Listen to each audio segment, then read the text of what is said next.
Bonjour à tous, aujourd'hui nous sommes le mardi 19 août 2025 et nos amis Pepe Escobar et le professeur Marandi sont de retour parmi nous.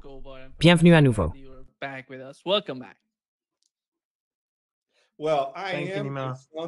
Eh bien, je me trouve devant les deux personnes les plus cool de l'histoire de l'humanité. Je ne suis donc qu'un humble serviteur ici en Normandie, à seulement 20 minutes du lieu du débarquement.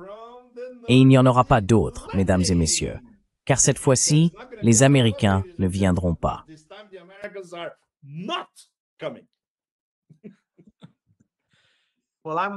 Eh bien, je suis aussi avec les deux Brésiliens les plus cool, et je suis ici à Tianjin en Chine. Et les Chinois ne vont nulle part. L'exception du sommet de l'OCS. C'est exact.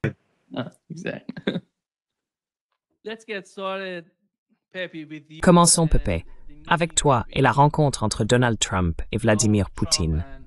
Quelle a été ton impression? Qu'en as-tu pensé? Quel était le ressenti à la sortie de cette rencontre?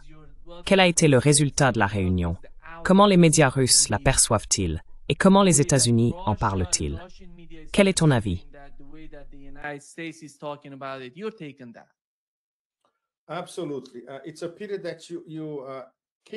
Absolument. C'est dommage que tu...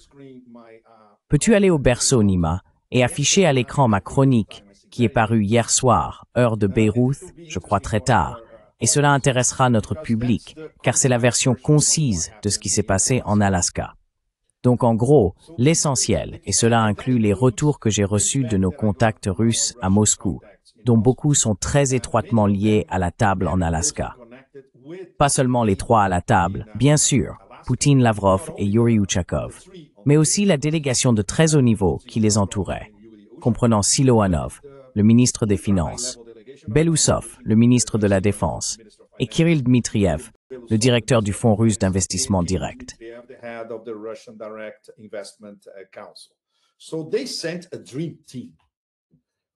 Alors, ils ont envoyé une équipe de rêve. Pourquoi la Russie enverrait-elle une équipe de rêve en Alaska? C'est parce qu'au préalable, ils avaient reçu des assurances de la part des Américains, qui étaient évidemment secrètes, comme la plupart des accords conclus à Moscou, qu'il sortirait quelque chose de substantiel de cette rencontre. On ne peut même pas imaginer le Conseil de sécurité russe et Vladimir Poutine entreprendre un voyage aussi risqué en Alaska avec une équipe de rêve, une délégation de haut niveau à la pointe de la technologie, pour rien, juste pour que Lavrov puisse exhiber son incroyable sweatshirt blanc CCCP. Non, ce n'est pas suffisant. Il y avait donc bien plus derrière tout cela. On peut dire que c'est important, car il n'y a eu aucune fuite substantielle à ce sujet, ni avant, ni matter-planning.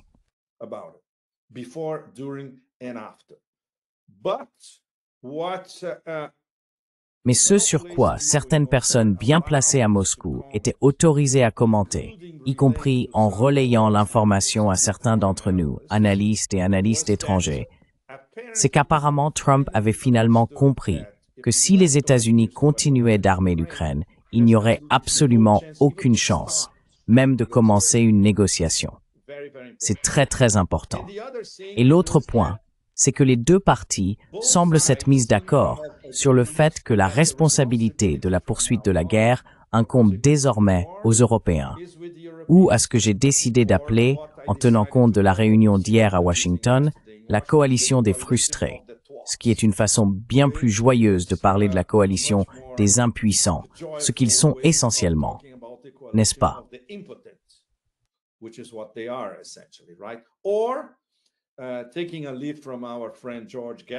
Prenons exemple sur notre ami George Galloway, Blanche-Neige et les 7 nains volants, également impeccables. Voilà donc ce qui se passait hier à Washington. Nous savions que la réaction des Européens serait immédiate. Ils étaient désespérés de parler à Trump juste après la rencontre avec Poutine, parce qu'ils ont vu qu'un véritable progrès avait été réalisé, dans le sens où Trump commençait peut-être enfin à comprendre un peu la situation dans son ensemble. Par exemple, nous discutions avec certains de nos amis russes que si Lavrov avait eu 10 minutes à la table pour expliquer à Trump la genèse du Maïdan et ce qui a conduit à l'OMS, il est la seule personne sur la planète capable d'expliquer cela à Trump en 10 minutes et de lui faire comprendre au moins 5% de l'affaire.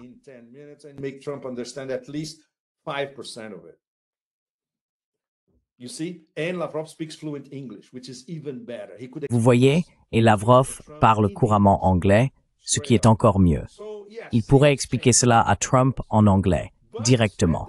Donc oui, les choses ont changé, bien sûr. Mais en même temps, et j'ai hâte d'entendre le point de vue de Mohammad à ce sujet, il y a déjà 2 plans B en place, un du côté de Trump et un du côté de Poutine. Le plan B de Poutine serait, d'accord, si cela n'aboutit à rien, nous continuerons ce que nous faisons, c'est-à-dire notre guerre d'usure. Et la prochaine fois, il ne sera plus question de discuter de 4 régions ukrainiennes. Il s'agira de 6, 7, 8, voire plus. Et du côté de Trump, c'est beaucoup plus compliqué, parce que c'est assez schizophrène. D'accord, en montrant, comme je l'ai montré lundi à Washington à ces abrutis, que maintenant, c'est votre guerre.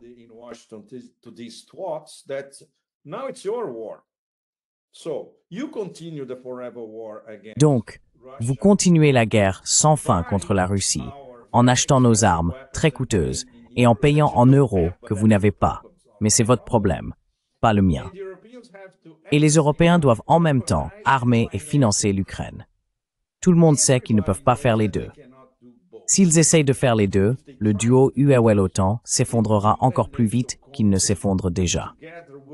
Donc le plan B de Trump, c'est « d'accord, si je ne peux pas gagner mon prix Nobel de la paix, en les mettant à la même table et en essayant de trouver un arrangement, la balle est dans le camp européen, et je peux quand même obtenir mon prix Nobel de la paix, et nous sommes sortis de l'affaire, et nous pouvons nous concentrer sur notre prochaine guerre, qui sera contre la Chine. » Voilà la version courte de ce qui s'est passé entre l'Alaska et Washington.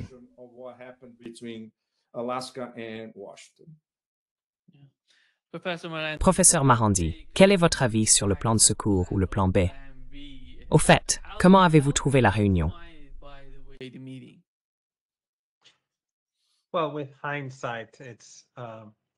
Eh bien, avec le recul, il est plus facile d'analyser. Mais avant la réunion, je pense qu'il y avait des gens qui disaient qu'il devait forcément y avoir un accord, parce que 2 présidents, surtout ceux des États-Unis et de la Russie, s'ils se rencontrent sans ordre du jour et sans réelle chance de succès, ce serait une très mauvaise nouvelle pour le monde. Donc je pense que beaucoup supposaient qu'il y aurait probablement un certain succès, mais pas un cessez-le-feu ou un accord de paix. Et je pense que la réunion a été un succès dans la mesure où le président Poutine a obtenu ce qu'il voulait. Il a gagné. La Russie a gagné pour de nombreuses raisons que nous connaissons tous assez bien, et les États-Unis n'ont pas gagné.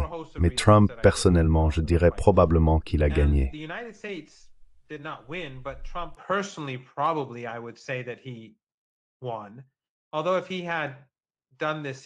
Bien que s'il l'avait fait il y a 6 mois, comme il l'avait promis, et après l'élection, s'il l'avait fait à ce moment-là, cela aurait été un immense succès pour lui. Mais je pense qu'il a perdu son élan. À l'époque, s'il l'avait fait, il aurait eu le soutien des gens. Personne n'aurait pu s'opposer à lui.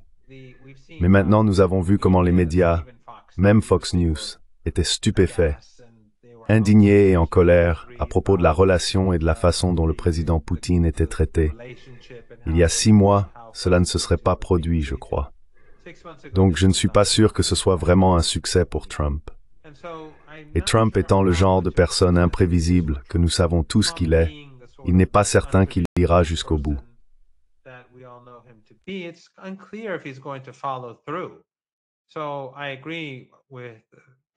Je suis donc d'accord avec Pep sur le fait que les 2 issues ou trajectoires les plus probables sont soit que cela échoue, que les Européens optent pour une confrontation accrue et qu'il n'y ait plus de négociations jusqu'à l'effondrement de l'Ukraine, soit qu'il y ait une forme d'accord. Dans tous les cas, les États-Unis ne seront plus impliqués. C'est probable, je veux dire impliqués, dans le sens où ils ne financeront plus la confrontation. Mais je pense que si la guerre continue, cela va affaiblir les États-Unis parce que Trump sera perçu comme faible. S'il échoue à maîtriser les Européens, s'il échoue à mettre fin à cette guerre, cela montrera simplement qu'il est incapable, qu'il n'a pas d'influence, qu'il est faible aussi bien sur le plan intérieur qu'à l'étranger. La seule façon pour que le succès de Trump se prolonge, c'est que cette guerre s'apaise.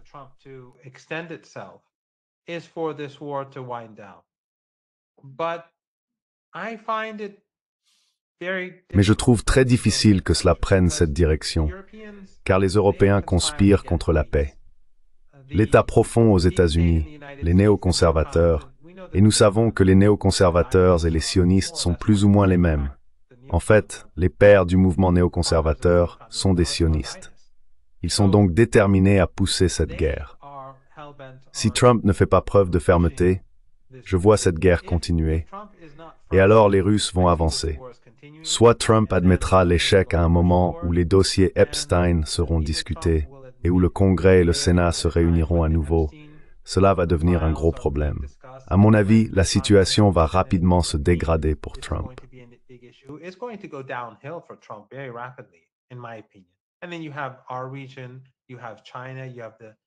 Et puis il y a notre région, il y a la Chine, il y a les problèmes économiques croissants aux États-Unis, dont peu de gens parlent, mais beaucoup de personnes compétentes affirment que la situation va empirer. Donc, si Trump échoue, je pense que sa présidence aura échoué. Et je ne sais pas s'il pourra mettre fin à cela, mais je trouve, du moins à ce stade, cela très improbable. Le discours venant d'Europe et de Zelensky ne semble pas indiquer que Trump va obtenir gain de cause. D'ailleurs, je devrais souligner en étant ici en Chine que je pense que les Chinois et les Iraniens observent la situation de très près. D'un côté, les Chinois et les Iraniens parlent d'espoir de paix et de fin du conflit.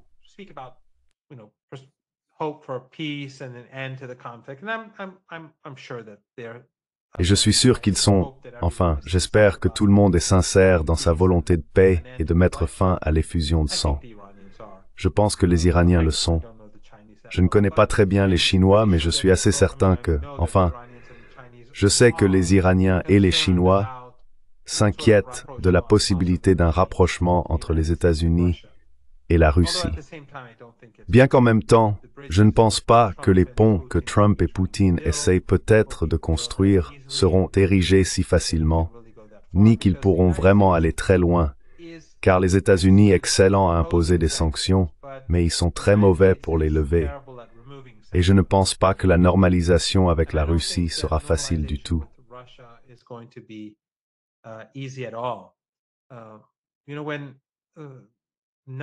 Vous savez, lorsque l'ANC et Nelson Mandela étaient sanctionnés par les États-Unis pour être considérés comme des terroristes, selon les États-Unis, par la suite, lorsque Nelson Mandela a été libéré et que la haute direction de l'ANC a également été libérée des prisons en Afrique du Sud, ils étaient toujours considérés comme des terroristes, selon la loi américaine.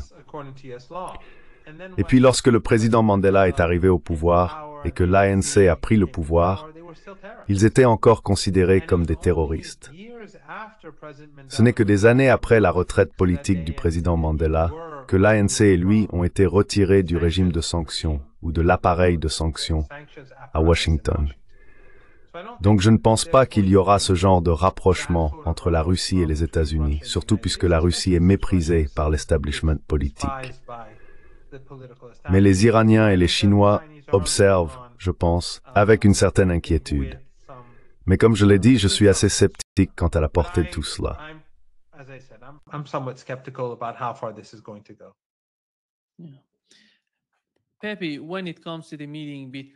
Pepe, lorsqu'il s'agit de la rencontre entre les Européens avec Zelensky d'un côté et l'administration Trump de l'autre, qu'attend l'Europe de Donald Trump?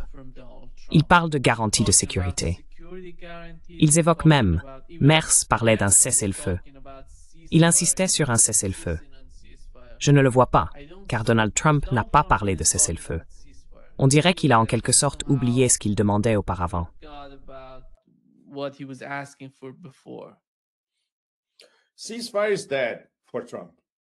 Le cessez-le-feu est mort pour Trump.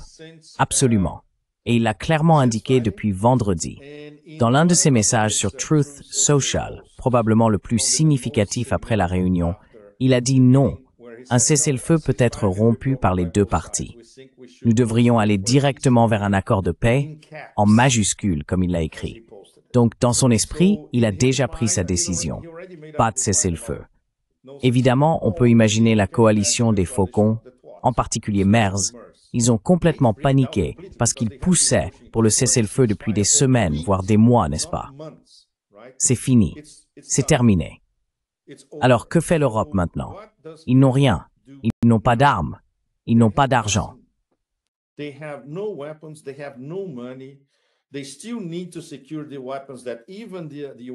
Ils doivent encore sécuriser des armes que même les États-Unis ne possèdent pas, obtenir les fonds nécessaires pour les acheter, conclure des accords avec les banques pour les payer et renouveler leurs dettes. Cela pourrait donc prendre des mois également. Pour l'instant, ils n'ont rien à offrir à l'Ukraine concrètement, à part ce que font les Britanniques et le Mi-6, des attaques terroristes.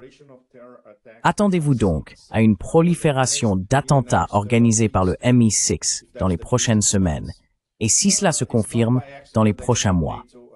Ce n'est pas un hasard si des avions de l'OTAN survolent la Crimée quotidiennement depuis des semaines. C'est très grave. Et le désespoir, lorsqu'ils consultent une véritable cartographie de la situation actuelle de la guerre, avec la chute imminente de Pokrovsk et toutes ces plaines de la steppe à l'ouest, jusqu'au Dniepr, ces zones sont totalement ouvertes à une avancée russe.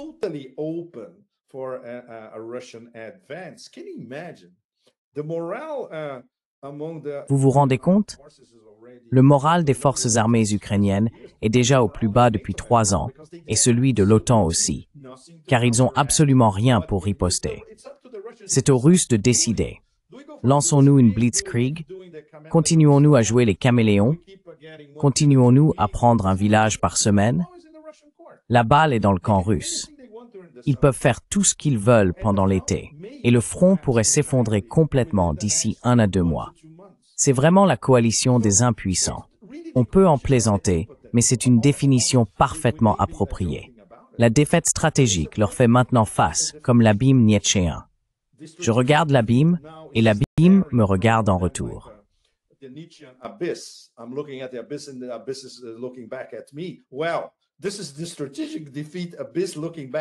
Eh bien, c'est l'abîme de la défaite stratégique qui vous regarde, Européens. Et c'était le sous-texte de cette scène spectaculaire où Trump était assis dans le fauteuil du directeur. Et bien sûr, la coalition des 7 nains et la Blanche-Neige volante, et les 7 nains, comme ça vous savez, attendant d'être réprimandés avec style. Waouh! C'est l'une des plus grandes images du XXe siècle. Je pense qu'avec cette photo, on peut expliquer comment l'Europe, géopolitiquement et géoéconomiquement d'ailleurs, s'est suicidée. Géoéconomiquement, ils se sont suicidés avec la Chine. Mohamed est en Chine, et je suis sûr que tu en parles avec tes collègues chinois. Et ils se sont suicidés politiquement et militairement en misant sur une guerre qu'ils savaient perdue tôt ou tard.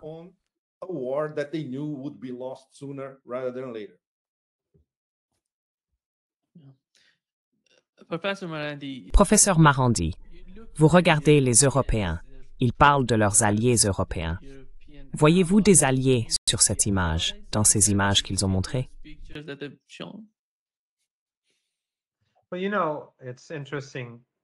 Vous savez, c'est intéressant ce que Pepe a dit à propos de la Chine. Avant cela, nous avons eu une table ronde et l'invitation concernait l'OCS, l'Organisation de coopération de Shanghai. J'ai d'ailleurs mentionné cette image et j'ai dit que la différence entre l'Organisation de coopération de Shanghai et l'OTAN en ce moment, les différences sont infinies car il ne s'agit pas d'une alliance. Mais ce que j'ai souligné, c'est que si vous regardez cette image, elle montre clairement la différence entre les pays, les États membres de l'Organisation de coopération de Shanghai, les images que nous verrons dans quelques semaines, et la situation en Occident.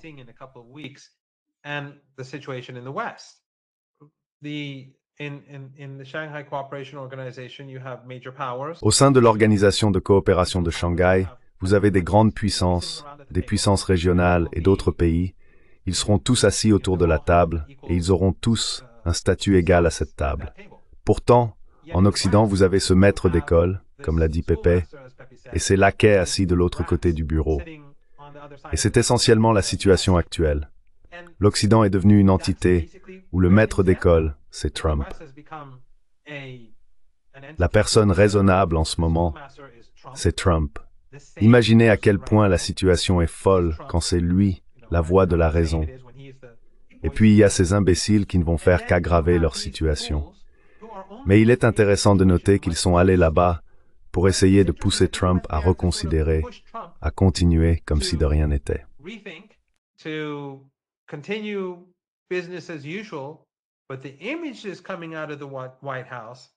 Mais les images qui sortent de la Maison-Blanche sont des images d'humiliation pour les Européens.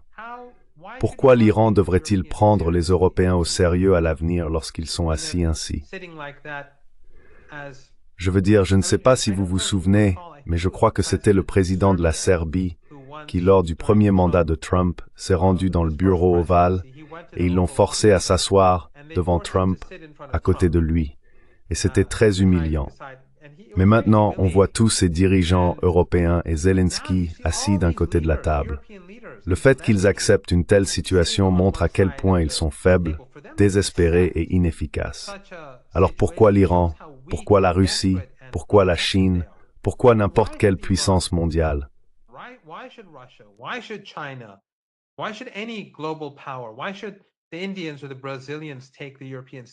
Pourquoi les Indiens ou les Brésiliens devraient-ils prendre les Européens au sérieux, alors qu'ensemble, ils ressemblent à une bande de gamins assis devant le bureau du principal? Et cela au moment même où ils se rendaient à la Maison-Blanche pour forcer les États-Unis, où Trump, le président américain, a changé de position. C'est ainsi qu'ils s'y prennent. C'est ainsi qu'ils montrent leur influence. Mais je pense aussi que cela n'augure rien de bon pour Trump. Au final, car si Trump n'impose pas la paix dans les jours et semaines à venir, et je pense que c'est presque impossible dans la situation actuelle, cela signifie alors que Trump n'arrive même pas à gérer ses gamins. Cela veut dire que les États-Unis n'ont aucun contrôle sur l'Europe. Alors comment les États-Unis vont-ils contrôler l'Inde? Comment vont-ils contrôler l'Asie de l'Ouest?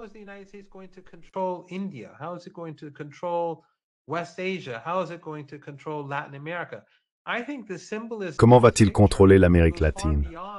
Je pense que le symbolisme de cette image va bien au-delà des 7 nains. Je pense que cela en dit long sur, je ne peux pas l'appeler Blanche-Neige, je ne sais pas comment l'appeler. Mais cela en dit aussi beaucoup sur les États-Unis. Parce qu'au final, si Trump parvient à imposer une paix, oui, alors cela a du sens.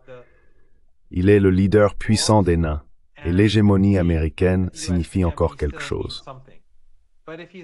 Mais s'il n'y parvient pas, et il ne semble pas que cela va arriver, les Russes parlent des droits des russophones, qu'ils doivent être reconnus. Il ne s'agit pas seulement de territoire. Il ne s'agit pas seulement de l'OTAN. Il ne s'agit pas seulement de neutralité.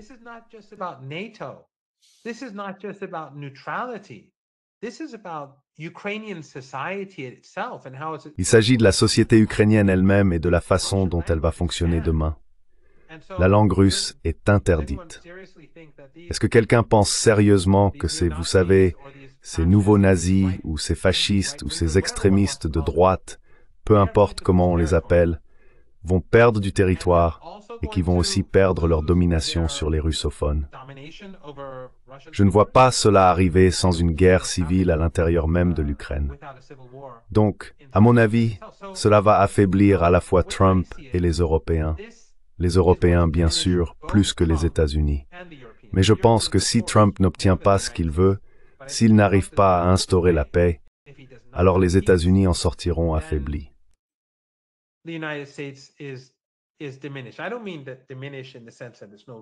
Je ne veux pas dire diminuer au sens où c'est plus une force avec laquelle il faut compter. Mais je pense que, vous savez, après la réunion qu'il a eue, je suis sûr qu'ils ont discuté des relations bilatérales. Je suis certain que pendant les 20 minutes où ils étaient assis ensemble dans la voiture, beaucoup de choses importantes ont été dites. Et je suis sûr que pendant les 2 heures, c'était quoi? Environ 150 minutes de discussion, ainsi que les discussions avant et après. Tout cela avait de l'importance. Mais au bout du compte, ce que le monde regarde, c'est l'Ukraine. Et donc si Trump ne peut pas gérer Zelensky, et s'il ne peut pas gérer ses nains, alors sa présidence a échoué et les États-Unis ont échoué.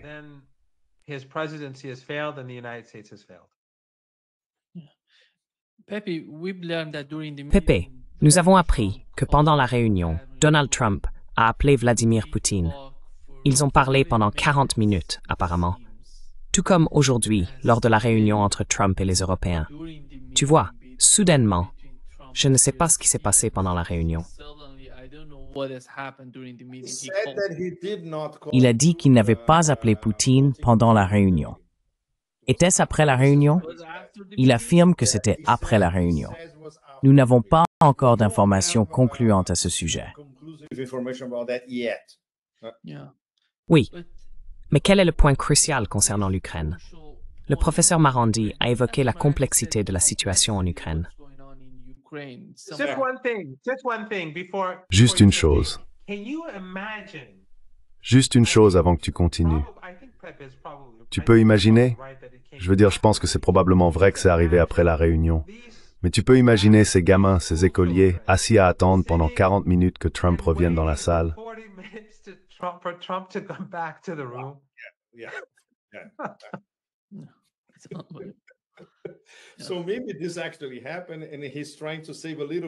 Alors peut-être que cela s'est réellement produit et qu'il essaie de sauver un peu la face pour les gamins. Tout est possible avec Trump. Wow! Des points très importants que Mohammad a soulevés. La façon dont la société ukrainienne est totalement désagrégée et la manière dont ces groupes contrôlés par les oligarques, néo-nazis, fascistes, d'extrême droite, peu importe comment on les appelle, du secteur droit au bataillon Azov, ne vont pas abandonner. Il n'y a aucune chance qu'ils déposent les armes demain et acceptent quoi que ce soit auquel Zelensky pourrait être tenté de consentir. D'abord, parce que Zelensky ne peut rien faire, puisque toute concession serait immédiatement interprétée par ces groupes nazis fascistes comme une trahison. Et Zelensky recevrait la proverbiale balle des Khmers rouges dans la nuque, par derrière. Bullet in the neck from behind. Everybody knows that. He's a hostage of these people. Tout le monde le sait. Il est l'otage de ces gens-là. Alors réfléchissons de manière rationnelle, en termes de realpolitik. Quel serait le meilleur scénario? D'accord, il est illégal en tant que président, la Rada est illégale en tant que parlement. Donc des élections présidentielles et législatives, sérieuses, avec des observateurs internationaux partout. Ensuite, on aurait une présidence et un parlement relativement représentatifs. Et alors, on commence à négocier. Évidemment, cela n'arrivera pas. Même Trump a plaisanté avec Zelensky. « Oh, merveilleux, tu as suspendu les élections, je vais faire pareil ici. » Tout le monde sait que tout cela est absurde, sauf, bien sûr, les nains, les voyous, les gamins. Évidemment, pour eux, il est tout à fait normal d'avoir un président illégal et un parlement illégal.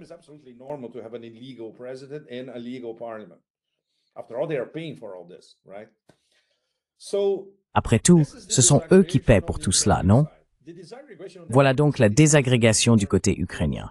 Celle du côté américain est encore plus dangereuse, car Trump se bat littéralement contre tout le monde. Les silos à l'intérieur de l'État profond, la CIA, le Pentagone, le complexe militaro-industriel, les think tanks, pratiquement tous. Les médias traditionnels, pratiquement tous sauf Fox News. L'opinion publique est divisée. Disons qu'une légère majorité de l'opinion publique aux États-Unis souhaiterait une forme de paix.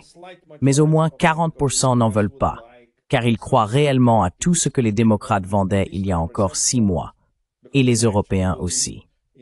Et bien sûr, comme cela est relayé en continu par les médias traditionnels, à commencer par le New York Times, CNN et tous les autres.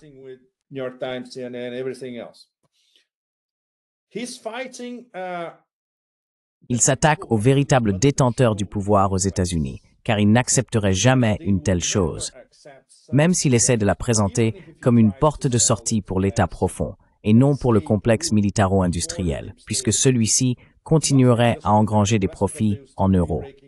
Formidable. Mais pour l'État profond, qui est extrêmement russophobe, toute forme d'accommodement avec la Russie est une abomination. Et pour une grande partie des grandes fortunes, de l'argent ancien, de l'argent aristocratique, de la côte Est, aux États-Unis, c'est la même chose. Sans parler des élites atlantistes. 99% sont totalement russophobes, anti-Russie. Et bien sûr, tout le système bruxellois, de l'OTAN à l'UNOMERM en passant par la Commission européenne, tous, sans exception, sont anti-Russie. Il a donc tous ces secteurs de la ligne de front contre lui. En réalité, il n'a pratiquement aucun soutien nulle part.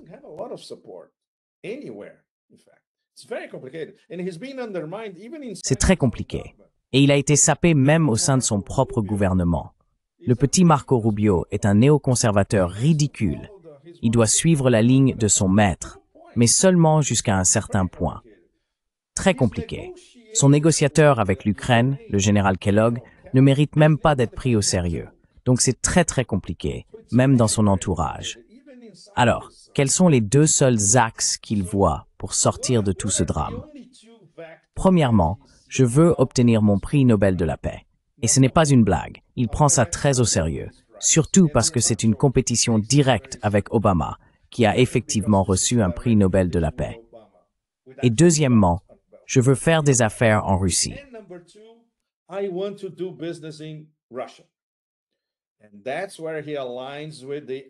Et c'est là qu'il s'aligne avec l'oligarchie américaine, qui dans ce cas s'aligne aussi avec l'oligarchie russe, laquelle est parfois très critique envers Poutine. Ainsi, les deux oligarchies, aux États-Unis et en Russie, sont d'accord. D'accord, reprenons nos affaires ensemble.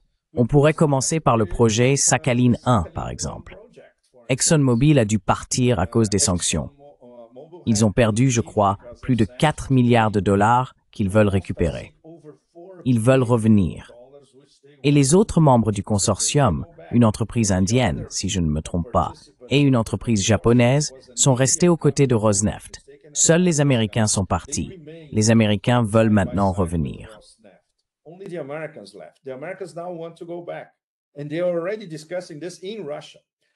Et ils en discutent déjà en Russie. C'est quelque chose que l'on peut constater au forum de Vladivostok, car des dirigeants de Rosneft seront présents. Ce sera ma première question à l'un d'eux. Alors, est-ce que vous faites revenir ExxonMobil sur Sakhalin 1 et d'autres projets? C'est donc l'intérêt des deux oligarchies, n'est-ce pas? Ce qui nous amène au problème interne de Poutine. Il ne peut tout simplement rien concéder qui échappe à ses propres lignes directrices pour une solution en Ukraine, qu'il a lui-même énoncée depuis juin de l'année dernière.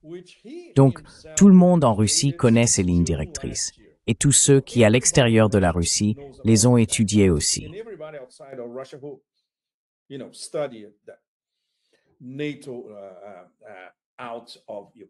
L'OTAN hors d'Ukraine, la neutralité de l'Ukraine, voire la discussion sur un retrait de l'OTAN à ses anciennes frontières, la restitution des droits des russophones dans toute l'Ukraine, pas seulement en Novorossia ou dans le Donbass dans son ensemble, la restitution des 300 milliards de dollars gelés qui ont été volés par les Européens. Donc la liste est gigantesque.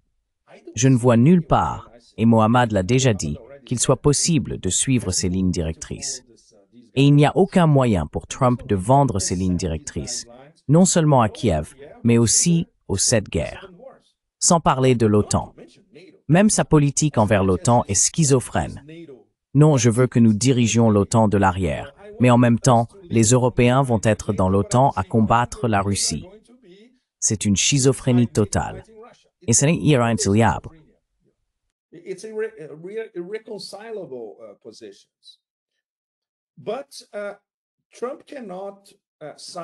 Mais Trump ne peut pas, à lui seul, signer l'arrêt de mort de l'OTAN, tout comme il ne peut pas entériner la défaite stratégique américaine en Ukraine. Il doit, en reprenant, je crois, l'analogie utilisée pour la première fois par notre ami Ray McGovern, mettre du rouge à lèvres sur un cochon autant que possible pour essayer de présenter l'accord de paix comme une initiative américaine et sortir les États-Unis du 2e ou 3e chapitre de ce chaos, qui continuera de toute façon. Donc, vous savez, pour tout le monde, on est au-delà d'un jeu à enjeu ultra élevé. Et comme l'a dit Mohammad, il n'y a pas de sortie facile. Les États-Unis ne peuvent tout simplement pas clore ce chapitre sans admettre leur défaite stratégique. Et s'ils le font, alors c'est la fin de l'Empire, car plus personne, de la Terre de Feu à Lombok en Indonésie, plus personne ne respectera l'Empire.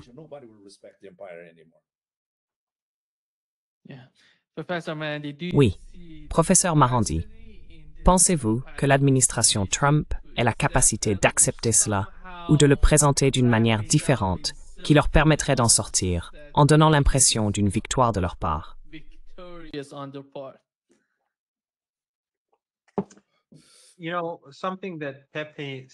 Vous savez, quelque chose que Pepe a dit m'a rappelé un sondage qui est récemment sorti. Rappelez-vous, ils ont publié un sondage sur les personnes les plus impopulaires aux États-Unis, et nous nous concentrions sur Netanyahou et à quel point il est impopulaire aujourd'hui aux États-Unis. Eh bien, la deuxième, si je me souviens bien, et vos téléspectateurs devraient me corriger si je me trompe, je crois que la deuxième personne la plus impopulaire est Zelensky, après le pape. Quoi qu'il en soit, il a encore des opinions favorables aux États-Unis. Et cela rejoint ce que disait Pepe. Je veux dire, nous sommes très critiques envers Zelensky. Nous ne sommes pas sympathisants parce que je pense que nous avons examiné tout cela de manière beaucoup plus approfondie. Vous savez, l'OTAN qui ment, les présidents américains qui mentent, l'expansion vers l'Est, puis le coup d'État à Kiev et tout ça.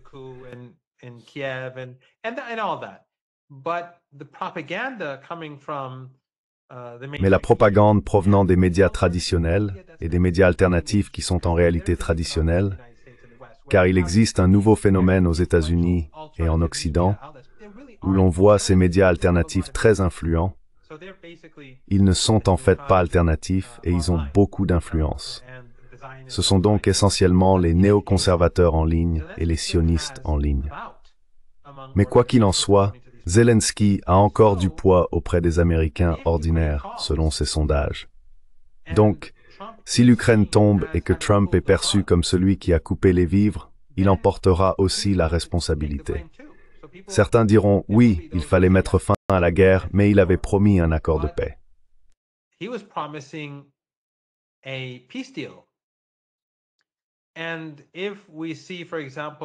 Et si nous voyons, par exemple, Odessa submergée, et je pense que Pepe a tout à fait raison, cela fait déjà quelques années que l'on discute de la manière et du moment où l'Ukraine va tomber. Et je crois que nous étions tous, parmi des gens comme nous, d'accord pour dire que les Russes allaient l'emporter. Certains disaient que cela prendrait quelques mois, d'autres pensaient que le délai serait plus long. Mais je pense qu'aujourd'hui, le consensus est que la situation est vraiment mauvaise pour l'Ukraine et que cela n'est tout simplement pas tenable. Même les médias grand public occidentaux le reconnaissent. Trump était censé nous apporter un accord de paix, et si, littéralement quelques mois plus tard, l'Ukraine, les lignes de front s'effondrent, Trump sera tenu pour responsable. On dira, c'est toi qui as provoqué cet effondrement. Si tu étais resté aux côtés de tes alliés, cela aurait été différent.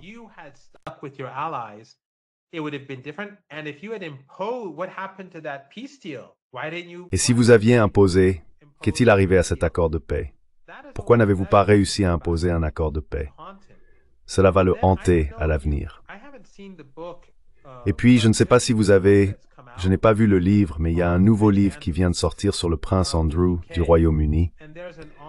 Il existe une version en ligne d'ailleurs, et une version imprimée. Et il y a une phrase dans la version imprimée qui a été retirée de la version en ligne. C'est ce que j'ai compris, je n'ai vu ni l'une ni l'autre, concernant Melania et sa relation avec Epstein. Je ne veux pas entrer dans les détails ici parce que je ne connais pas les termes exacts, mais en tout cas, il est dit qu'elle a eu une relation avec lui, puis plus tard avec Trump. Vous savez, la situation autour d'Epstein ne va faire qu'empirer.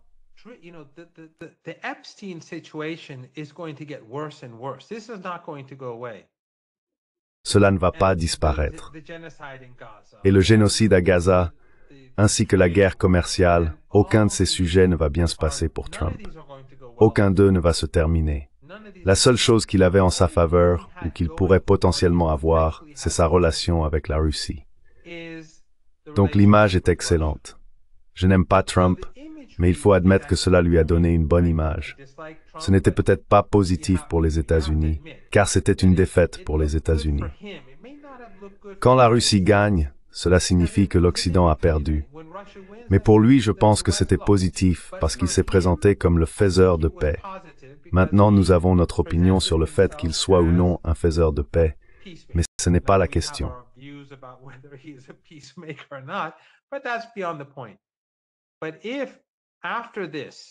Mais si, après cela, nous voyons les Russes continuer à avancer, et les Européens continuer à payer des armes avec de l'argent qu'ils n'ont pas, et à obtenir ces armes qui n'existent pas, et que les lignes ukrainiennes continuent de s'effondrer, puis que ville après ville tombe, et peut-être Odessa, cela ne va pas donner une bonne image de Trump. Ces images de Trump et Poutine seront perçues très différemment dans quelques mois par rapport à aujourd'hui. En ce moment, les partisans de Trump voient cela comme un signe de sa force et de sa capacité à mettre fin à la guerre. Mais s'il n'y parvient pas et que l'Ukraine s'effondre, et comme je l'ai dit, que Zelensky reste relativement populaire, cela signifiera que Trump a échoué. Et cela rejoint ce que Pepe et moi disions plus tôt. Ce sera catastrophique pour Trump.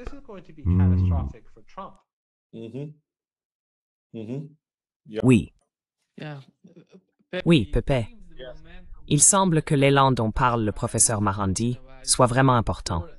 Je ne sais pas s'il existe une sorte de compréhension à ce sujet parmi les membres de l'administration.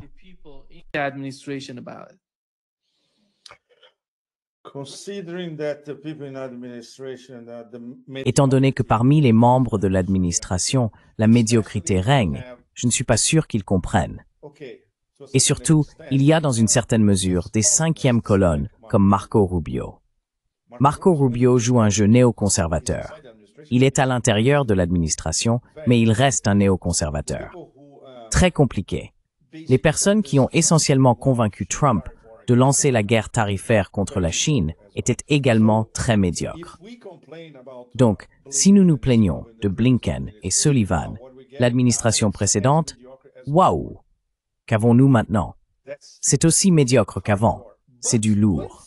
Mais il y a une chose qu'ils font, c'est pas une question de bien faire, mais il y a un domaine où ils semblent prendre de l'élan. C'est cette guerre globale contre les BRICS, car ils sont tous impliqués, et surtout la guerre contre les principaux BRICS, la Russie, la Chine, l'Inde, le Brésil et l'Iran.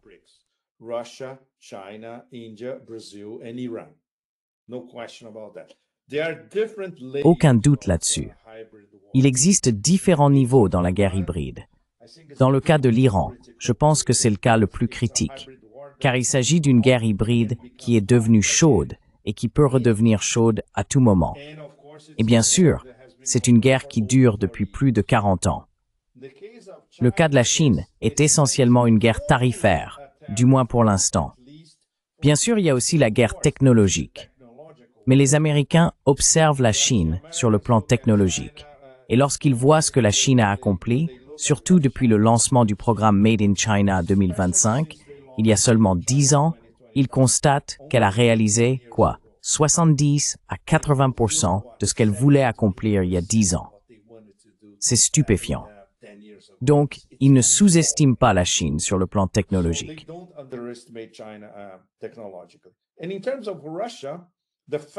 Et en ce qui concerne la Russie, le fait que l'Alaska ait eu lieu, ils ont été forcés de reconnaître que la Russie est une puissance égale. C'est la grande victoire géopolitique de Poutine, personnellement, et de la nouvelle Russie, disons-le ainsi. Quatrième économie mondiale en termes de PIB, en parité de pouvoir d'achat. Pas de crise. Une société solide, avec des projets d'intérêt national, comme le développement de l'Arctique et de l'Extrême-Orient russe. Géopolitiquement, on peut dire que c'est le membre le plus important des BRICS en termes d'articulation partout. La Chine est la superpuissance géoéconomique des BRICS. La Russie est la superpuissance géopolitique des BRICS, essentiellement. Les relations stratégiques entre la Russie, la Chine et l'Iran, et dans le cas de l'Iran et l'Inde sont aussi très importantes, tout comme l'Iran et la Russie.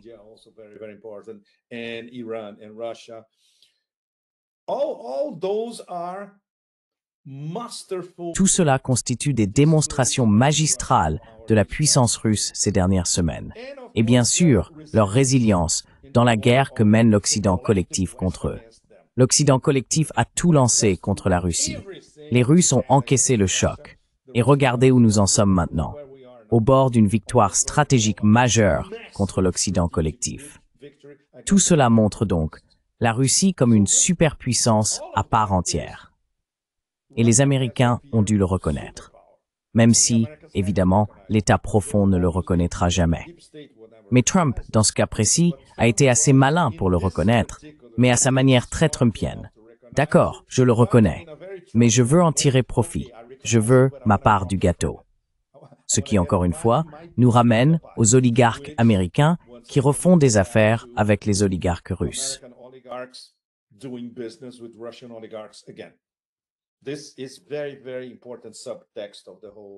C'est un sous-texte très important de toute l'affaire.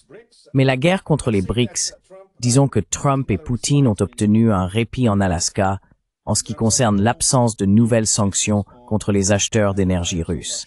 C'est, pour l'instant, très important.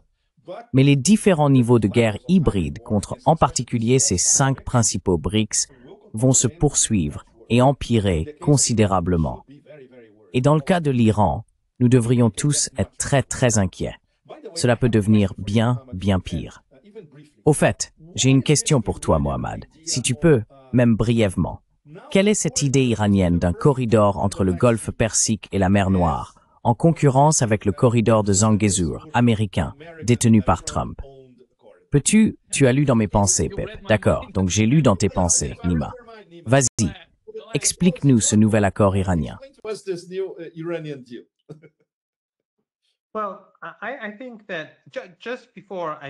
Eh bien, je pense qu'avant de commencer, je tiens à souligner, et je suis sûr que vous en avez déjà parlé dans l'émission, et Pep l'a également mentionné, mais il est important, encore une fois, de rappeler que tout le monde dit que les maillons les plus faibles des BRICS sont l'Inde et le Brésil. Et il est assez ironique que Trump ait ciblé ces 2 pays dans sa dernière série d'actions hostiles envers la Russie.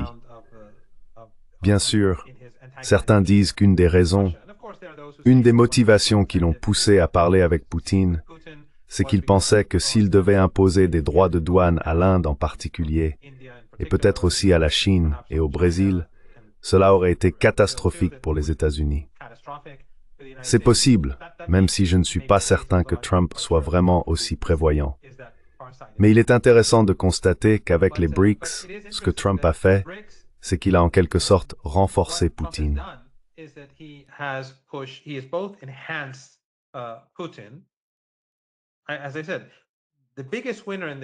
Comme je l'ai dit, le grand gagnant dans tout cela, c'est Poutine, il n'y a aucun doute, et la Russie. Et comme Pep l'a mentionné, le statut de la Russie s'élève, ce qui signifie que le statut des BRICS s'élève également.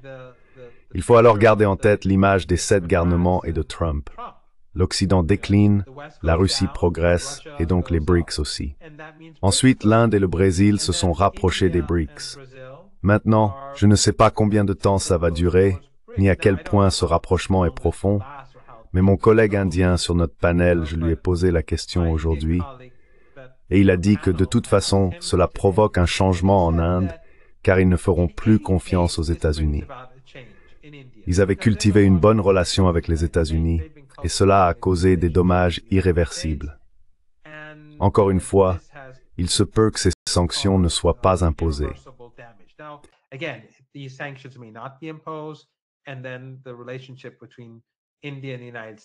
Et puis la relation entre l'Inde et les États-Unis revient en quelque sorte à la normale, mais il s'est passé quelque chose qui ne sera pas oublié. Donc je pense que les BRICS en sortent renforcés. À quel point?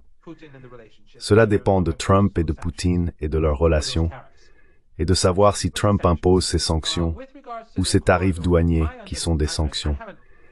En ce qui concerne le corridor, je n'ai rien lu à ce sujet, mais d'après ce que je comprends, mon interprétation est que l'Iran veut faire pression sur la République d'Azerbaïdjan. Vous savez, beaucoup d'Iraniens pensent que la République d'Azerbaïdjan appartient à l'Iran. Vous savez, l'ayatollah Khamenei, son nom, Khamenei, est une ville azérie. Khamenei signifie de Khamenei, de cette ville. Et il parle couramment l'azéri. Il s'intéresse beaucoup à la littérature, tant persane qu'azéri. Il s'intéresse aussi à la littérature européenne.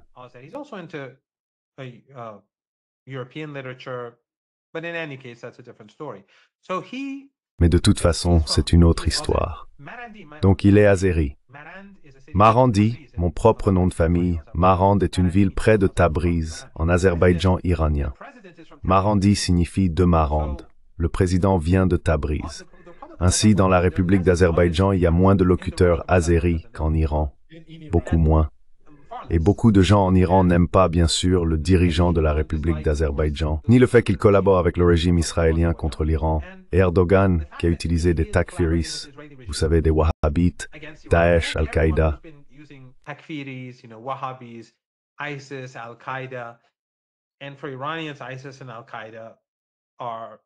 Et pour les Iraniens, Daesh et Al-Qaïda représentent le pire, car ce sont le genre de personnes qui, si elles mettaient la main sur nous, nous tueraient. Ils nous considèrent comme des non-musulmans et ils tueraient des gens en Iran. Donc ils voient, et puis bien sûr, il y a eu la guerre de 12 jours, et il y a une forte conviction en Iran, parmi les Iraniens ordinaires, qu'Aliyev a aidé le régime israélien. Et vous avez Zarif qui a déclaré à la télévision: « Nous avons vu des drones venant de la République d'Azerbaïdjan survoler notre espace aérien. » Vous savez, des Azéris iraniens juste de l'autre côté de la frontière ont dit qu'ils l'avaient vu.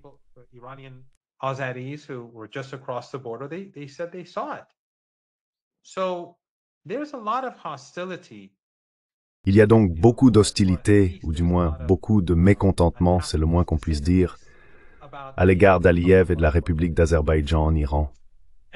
D'un côté, il y a cela. De l'autre, les Iraniens ont déjà déclaré que si la souveraineté de l'Arménie était violée de quelque manière que ce soit, cela signifierait la guerre. Et ils ont dit que si quelqu'un entravait l'accès de l'Iran à l'Arménie et au-delà, alors ils se battraient. Ils l'ont dit. Donc si l'on combine ces deux éléments, ça donne A. Les Iraniens veulent développer un corridor. Ils disent, écoutez, nous n'avons pas besoin de vous, Monsieur Aliyev. Nous pouvons avoir notre propre corridor.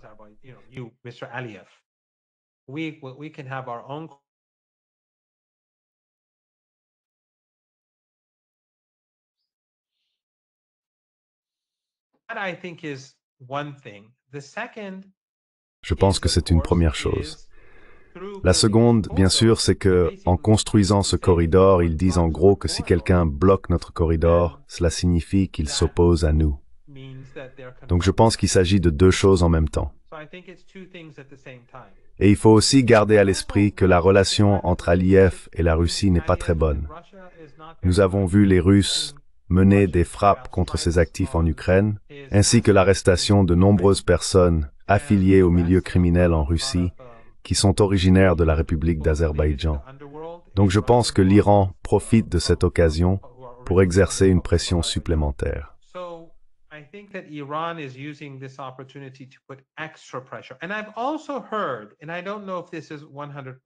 Et j'ai aussi entendu dire, et je ne sais pas si c'est vrai, parce que j'ai été occupé ces derniers jours, surtout avec ce voyage et tout ça, mais j'ai entendu dire que les Iraniens ont fermé le corridor entre les deux parties de l'Azerbaïdjan, que le corridor se trouve actuellement en Iran. Et j'ai entendu, et je peux me tromper, que l'Iran, au moins pendant un certain temps, l'a bloqué. Et ils ont dit, eh bien, utilisez donc votre propre corridor. C'est quelque chose, vous savez, les Iraniens ont beaucoup d'influence en ce moment. Et avec les Russes qui sont si mécontents, je pense que les Iraniens exercent beaucoup de pression à la fois sur Aliyev, mais aussi qu'ils renforcent leur position en Arménie. Pépé, comment la Russie perçoit-elle ce qui se passe là-bas et penses-tu que la Russie est...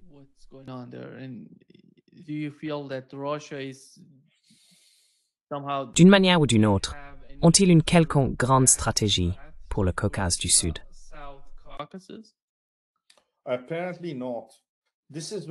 Apparemment non. C'est l'un des sujets que j'aimerais aborder à Vladivostok, dans moins de 2 semaines en fait.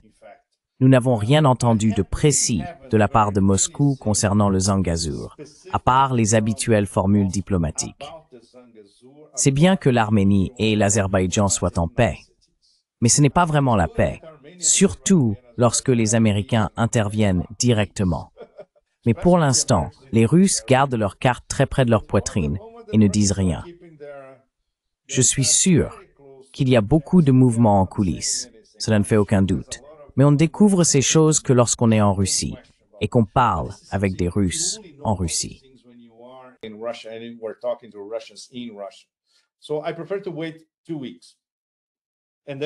Je préfère donc attendre 2 semaines, puis nous pourrons revenir sur le sujet car c'est absolument essentiel. Ce que l'on peut lire sur certains canaux militaires russes, par exemple, c'est que les gens sont furieux. Encore une catastrophe russe, une catastrophe diplomatique. Je pense, Stuart, compte tenu de l'explication que Mohammad vient de nous donner, qui est très complète, que nous ne sommes qu'au début de toute cette affaire. C'est un jeu vraiment sophistiqué et il y a trop d'acteurs. L'Iran, la Russie, l'Arménie, l'Azerbaïdjan, la Turquie, Israël et les États-Unis. Nous avons 7 acteurs majeurs impliqués. C'est extrêmement compliqué.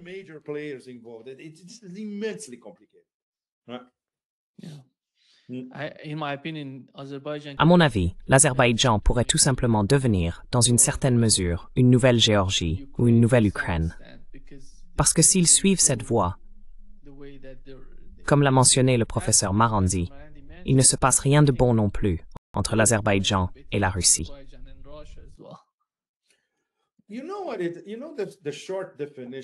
Vous connaissez la brève définition de l'Azerbaïdjan? C'est un mélange de Tony Soprano et de la mafia du pétrole.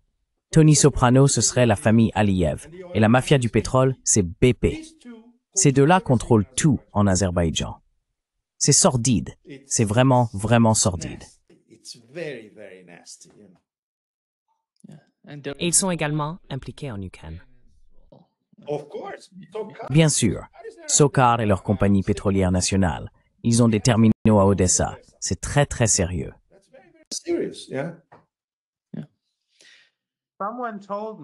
Quelqu'un m'a dit hier soir, et je ne sais pas à quel point c'est exact, mais il a affirmé que les Russes et leurs frappes ont causé 300 millions de dollars de dégâts.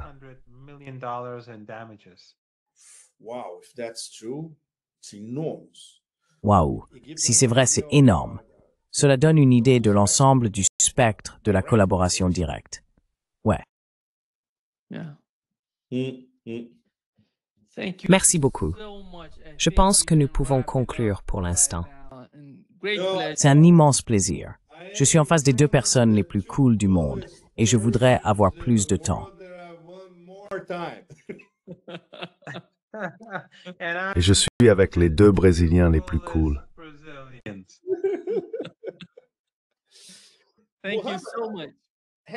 Merci beaucoup. Juste 30 secondes. Je suis très curieux. Allez-y.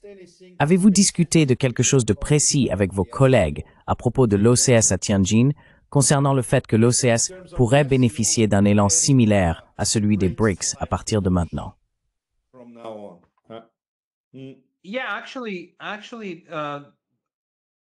Oui, en fait, je pense que c'était ironiquement l'un des Chinois qui disait que le statut de l'OCS est en train de monter et qu'elle devient de plus en plus importante. Et c'était un collègue indien qui se plaignait que l'OCS n'a pas l'autorité nécessaire pour devenir plus efficace. Donc j'ai eu l'impression que l'ambiance était que l'OCS, vous savez, il se plaignait que les dirigeants là-bas ne font que parler et qu'il n'y a pas assez d'élan pour passer à l'étape suivante.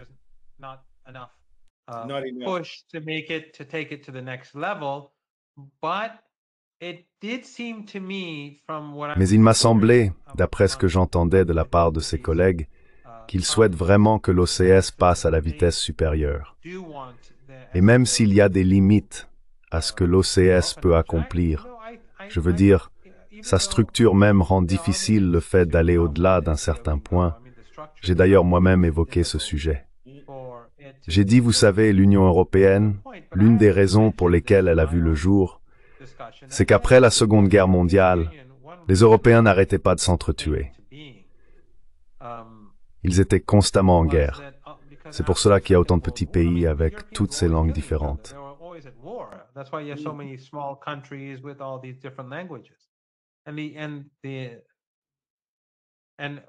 Et finalement, ce qui a conduit à la création puis à l'expansion de l'UMOMER c'était en partie le besoin de maintenir la paix en Europe. Mais ils sont allés trop loin, et ces pays ont perdu leur souveraineté. Ils ne contrôlaient plus leur propre politique économique, ni leurs propres décisions politiques.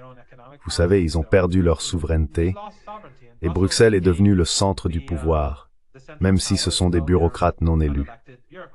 Donc, d'une certaine manière, je disais ce soir avant de venir ici, que l'OCS ne devrait en fait pas aller trop loin, et je ne pense pas qu'elle le puisse, car l'environnement est très différent.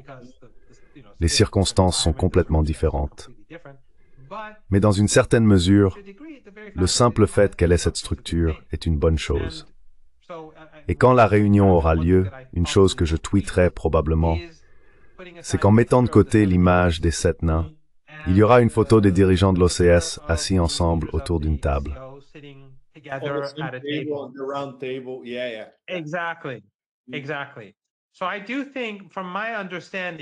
Exactement. Donc je pense, d'après ce que je comprends, qu'il y a une forte incitation à porter l'OCS à un niveau supérieur.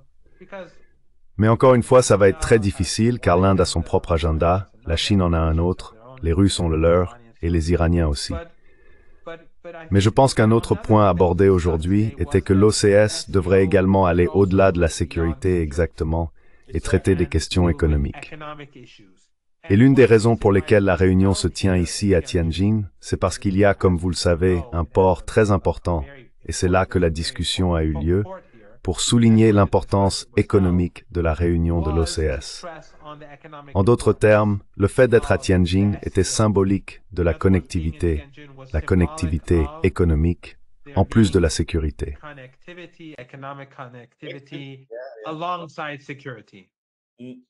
Est-ce que Pezeshkian y va, Mohamed? Est-ce que Pezeshkian va à Tianjin? Oui, non seulement il prévoit d'être ici, mais il reste aussi pour le défilé. Excellent. Donc nous allons les avoir à la même table, Mohamed et Nima. C'est très très important. Poutine, Xi, Pezeshkian et Modi. C'est énorme. Peut-être que cette année sera celle de l'OCS, comme l'année dernière a été celle où les BRICS ont décollé. Peut-être que cette année pourrait être celle de l'OCS. Merci beaucoup, professeur Marandi et Pep. Un grand plaisir. Vous êtes géniaux. C'était super de parler avec vous deux. Cheers. À bientôt, salut.